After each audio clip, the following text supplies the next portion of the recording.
സാധാരണ രക്ഷിതാക്കളെ ബുദ്ധിമുട്ടിക്കുന്ന ഒരു പ്രയാസമാണ് കുട്ടികളിൽ ഉണ്ടാകുന്ന മലബന്ധം. പല രക്ഷിതാക്കളിൽ നിന്ന് വളരെയധികം വിഷമിച്ച് നിൽക്കുന്ന ഒരു രോഗാവസ്ഥയാണ് കുട്ടികളിൽ ഉണ്ടാകുന്ന കോൺസ്റ്റിപ്പേഷൻ അഥവാ മലബന്ധം എന്ന് പറയുന്നത്. കുട്ടികൾ മലം പോകാൻ ബുദ്ധിമുട്ടുണ്ടാവും, ചിലപ്പോൾ പോയി ഇരിക്കാൻ പറ്റാത്ത അവസ്ഥ, അല്ലെങ്കിൽ കുട്ടികൾ എത്ര നിർബന്ധിച്ചാലും മലം പോവാത്ത അവസ്ഥ, അല്ലെങ്കിൽ വേദന മൂലം അവർ കരയുന്ന അവസ്ഥ ഒക്കെ സാധാരണ കണ്ടുവരാറുണ്ട്. അപ്പോൾ ഇന്ന് നമ്മൾ സംസാരിക്കുന്നത് സാധാരണ കുട്ടികളിൽ ഉണ്ടാകുന്ന മലബന്ധം എങ്ങനെ പരിഹരിക്കാം എന്നുള്ളതാണ്. ഈ വിഷയവുമായി ഞാൻ സംസാരിക്കുന്നത് doctor Muhammad Aslam, Medicare homeopathic medical centre Vaniyambalam chief കൺസൾട്ടൻറ്റും മെഡിസിനൽ ഹോമിയോപ്പതി പെരിന്തൽമണ്ണ വിസിറ്റിംഗ് കൺസൾട്ടൻറ്റുമാണ്. സാധാരണ രക്ഷിതാക്കളെ അനുഭവിക്കുന്ന ഒരു പ്രയാസം തന്നെയാണ് ഈ കുട്ടികളിൽ ഉണ്ടാകുന്ന മലബന്ധം എന്ന് പറയുന്നത്. ശക്തമായിട്ടുള്ള മലബന്ധം, കുട്ടികൾ വേദന കൊണ്ട് പൊളയാം, ചിലപ്പം മലം ടോയ്ലറ്റിൽ ഇരിക്കാൻ പ്രയാസം ഉണ്ടാകുന്ന അവസ്ഥയൊക്കെ സാധാരണ കണ്ടുവരാറുണ്ട്.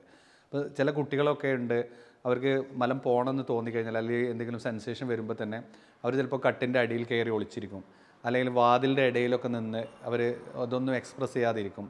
അങ്ങനെ വളരെ വിഷമിച്ച് നിൽക്കുന്ന പല രോഗാവസ്ഥകൾ ഉള്ള കുട്ടികളെയും നമ്മൾ കാണാറുണ്ട്. അപ്പോൾ ഈ ഒരു അവസ്ഥ സാധാരണ എന്തെങ്കിലും ഒരു കാരണമുണ്ടോ എന്നുള്ളത് നമ്മളൊന്ന് പരിശോധിക്കുക. സാധാരണ തൈറോയിഡ് ഫംഗ്ഷനിലൊക്കെ എന്തെങ്കിലും ബുദ്ധിമുട്ടുള്ള കുട്ടികളിലൊക്കെ സാധാരണ ഇത്തരം പ്രയാസങ്ങൾ ഉണ്ടാവാം. സാധാരണ കണ്ടുവരാറുള്ളത് ചിലപ്പോൾ അവർ മലം പിടിച്ചു നിർത്തുകയും ചിലപ്പോൾ അവരുടെ കളിക്കുന്ന സമയത്തോ അല്ലെങ്കിൽ സ്കൂൾ സമയത്തൊക്കെ മലം പോകണമെന്നുള്ളൊരു സെൻസേഷൻ വരുമ്പോൾ തന്നെ അവർ പിടിച്ചു നിർത്തുന്നത് മൂലം മലം അവിടെ ഉറച്ചു പോവുകയും പിന്നീട് മലം പോകുമ്പോൾ ഉണ്ടാകുന്ന ആ ഒരു വേദന അവർക്ക് പിന്നീട് വേദന വരുമോ എന്നുള്ളൊരു ഭയത്താൽ അവർ പലപ്പോഴും പോയിരിക്കാതെ അല്ലെങ്കിൽ മലം പോവാതെ പിടിച്ചു നിർത്തുന്ന അവസ്ഥയുണ്ടാവും.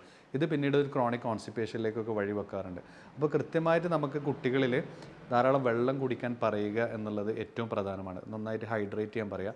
പിന്നെ അവരെ ദിവസവും നമ്മൾ ഭക്ഷണം കഴിച്ച് കഴിഞ്ഞാൽ, ഇപ്പോൾ ഈ കോൺസ്റ്റിപ്പേഷനിലെ കുട്ടികളാണെങ്കിൽ ഭക്ഷണം കഴിച്ചതിന് ശേഷം ഒരു അരമണിക്കൂറിന് ശേഷം ഒരു 10 മിനിറ്റ് എന്തായാലും ടോയ്ലറ്റിൽ പോകാനും പോയി ഇരുത്തുകയോ അല്ലെങ്കിൽ ഒരു ടോയ്ലറ്റ് ട്രെയിനിങ് നമ്മൾ കൊടുക്കുകയോ ചെയ്യുക എന്നുള്ളതാണ്. അപ്പോൾ കുറച്ച് ദിവസങ്ങൾ അവർ കൃത്യമായിട്ട് മലബന്ധമില്ലാതെ മലം കൃത്യമായിട്ട് പോവുകയാണെങ്കിൽ അവർക്ക് ആ ബുദ്ധിമുട്ടില്ലാതെ തന്നെ മലം പോകാനും അതിൻ്റെ പ്രയാസങ്ങളില്ലാതെ മുന്നോട്ട് പോകാനും സാധിക്കും എന്നുള്ളതാണ്. പിന്നീട് നല്ല പഴങ്ങൾ, ഫ്രൂട്ട്സ്, അങ്ങനത്തെ കാര്യങ്ങളൊക്കെ അവർക്ക് ആഡ് ചെയ്ത് കൊടുക്കുക. പിന്നെ നമ്മളെ കുട്ടികളുടെ ഒരു ശീലം എന്ന് പറഞ്ഞാൽ ഇന്ന് ബിസ്ക്കറ്റുകളൊക്കെ അവർ കഴിക്കുന്നത് പാക്കറ്റ് കണക്കിനാണ് പലപ്പോഴും ബിസ്ക്കറ്റുകൾ അതുപോലുള്ള ബേക്കറി ഐറ്റംസൊക്കെ കഴിക്കുന്നത്. സ്കൂൾ വിട്ട് വന്നു കഴിഞ്ഞാലൊക്കെ ഒരുപാട് അത്തരം നമുക്ക് ദഹിക്കാൻ ബുദ്ധിമുട്ടുള്ളതായിട്ടുള്ള മൈദ അടങ്ങിയ ഭക്ഷണങ്ങൾ, എണ്ണക്കടികളൊക്കെ പല കുട്ടികളും കഴിക്കുന്നുണ്ട്. പിന്നെ ചെറിയ കുട്ടികളിലും ഇന്ന് കോൺസ്റ്റിപ്പേഷൻ വളരെയധികം കൂടുതലാണ്. അപ്പോൾ അതുകൊണ്ട് നമ്മൾ കൃത്യമായിട്ട് അവരുടെ ഒരു ഭക്ഷണത്തിലുള്ളൊരു ക്രമം കൃത്യമായിട്ട് നമ്മൾ ശ്രദ്ധിക്കുക.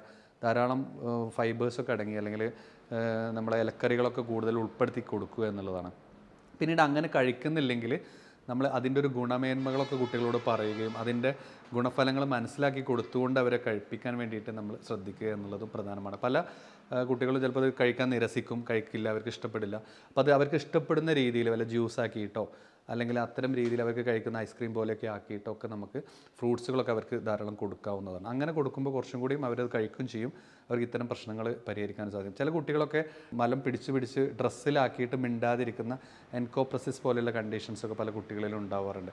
അതും ഇന്ന് വളരെ കൂടി വരുന്നുണ്ട്. അപ്പോൾ അത്തരം കുട്ടികളെയൊക്കെ ചിലപ്പോൾ നമുക്കൊരു കൗൺസിലിങ്ങിന് വിധേയമാക്കും. ചില അവരുടെ സൈക്കോളജിക്കലായിട്ടുള്ള അവരുടെ ഇഷ്യൂസ് എന്തെങ്കിലും ഉണ്ടോ, മാനസികമായിട്ടുള്ള സ്ട്രെസ്സുകൾ എന്തെങ്കിലും ഇതിലേക്ക് വഴിവെക്കുന്നുണ്ടോ എന്നുള്ളത് നമ്മൾ ഒരു കൃത്യമായിട്ട് ഒന്ന് ശ്രദ്ധിക്കണം. അതിനനുസരിച്ചുള്ളൊരു കൗൺസിലിങ്ങും അതുപോലെയുള്ള ഒരു കാര്യങ്ങൾ കൂടി കൊടുക്കുകയാണെങ്കിൽ അത്തരം കാര്യങ്ങൾ നമുക്ക് പരിഹരിക്കാൻ കഴിയും എന്നുള്ളതാണ്. അപ്പോൾ ഇത്തരം കുട്ടികൾക്കുള്ള ഭക്ഷണങ്ങൾ ശ്രദ്ധിക്കുകയും അതുപോലെ അവരുടെ ടോയ്ലറ്റ് ട്രെയിനിങ്ങും അവരുടെ കാര്യങ്ങളൊക്കെ ഒന്ന് കൃത്യമായിട്ട് ശ്രദ്ധിച്ചു കഴിഞ്ഞാൽ തന്നെ ഒരു പരിധിവരെ നമുക്ക് പരിഹരിക്കാൻ കഴിയും. കൃത്യമായിട്ട് ലോങ് ടേം മരുന്നുകൾ ഉപയോഗിക്കുക എന്നതിലുപരി ആ ഒരു ശീലം അവരിൽ വളർത്തുവരുത്താനും കൃത്യമായിട്ട് പ്രയാസങ്ങളില്ലാതെ മലം പോകാനുള്ള ഒരു സാഹചര്യം ഒരുക്കുക എന്നുള്ളതാണ് നമ്മൾ ചെയ്യേണ്ടത്.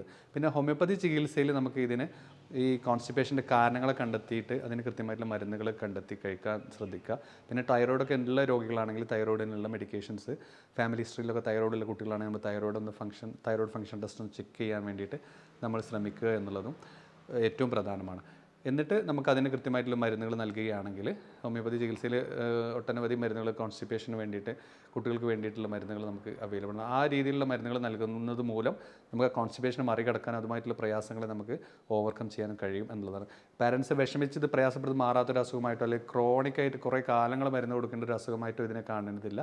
കുറച്ച് ശ്രദ്ധയും കാര്യങ്ങളും ഉണ്ടെങ്കിൽ നമുക്ക് ഇതിനെ പരിഹരിക്കാൻ കഴിയുന്നതാണ്. പിന്നെ ഇത്തരം അക്യൂട്ടായിട്ട് വരുന്ന സാഹചര്യത്തിലൊക്കെ നല്ല പെയിനൊക്കെ വരുന്നുണ്ടെങ്കിൽ ഇളം ചൂടുവെള്ളത്തിലൊക്കെ വെള്ളം മുക്കിയിട്ട് വയറിലൊക്കെ നമുക്ക് അവരെ പിടിച്ചു കൊടുക്കാനും ആ പെയിനൊക്കെ കൺട്രോൾ ചെയ്യാനൊക്കെ നമുക്ക് സാധിക്കും. അപ്പം അത്തരം കുറച്ച് നാടൻ കാര്യങ്ങളും ഭക്ഷണ നിയന്ത്രണങ്ങളും കുറച്ച് ശ്രദ്ധയുണ്ടെങ്കിൽ കുട്ടികളിൽ നിന്ന് നമുക്ക് പരിഹരിക്കാൻ സാധിക്കും എന്നുള്ളതാണ്.